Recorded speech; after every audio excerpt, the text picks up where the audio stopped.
lot to discuss. We can do that with Hamidreza Azizi, who is a visiting fellow in the Africa and Middle East Division at the German Institute for International and Security Affairs. Sir, welcome to BBC News. How is it possible that we have such arguably differing views of what has happened on the ground in Iran following those US strikes? The White House, Donald Trump, saying that they obliterated Iran's nuclear enriching capabilities, whereas arguably Rafael Grossi is saying that Iran could be back up and running in terms of enriching its uranium within a matter of months. Where's the truth?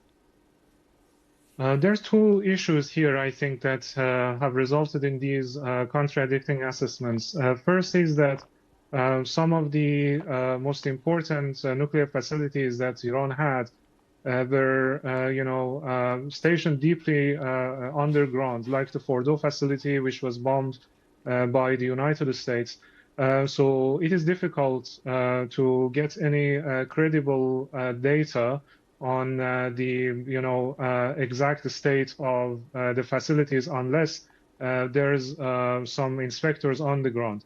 On the other hand, Iranian facilities have been kind of dispersed in different parts of the country, and especially after the US withdrawal from the JCPOA in 2018, actually 1 year after that, when Iran started reducing its own JCPOA commitments, there are some elements that the IAEA doesn't have knowledge about, like the exact location of some of the centrifuge production facilities. It means that Iran might still have access to some of the enriched uranium. Iran might still have centrifuges to enrich in other parts of the country. And this makes everything quite vague, and that's why the IAEA is emphasizing on the need to, have inspectors on the ground to get aware of the current state of the nuclear program. Just in terms of when we see the US take these strikes against Iran, and our understanding is that a lot of the information that they were getting is from Benjamin Netanyahu's team. We know that Benjamin Netanyahu has been saying that Iran is on the brink of the capability of creating a nuclear weapon. He's been saying that for years, for 30 years. What's your assessment? You know the country. You've lectured within Iran previously.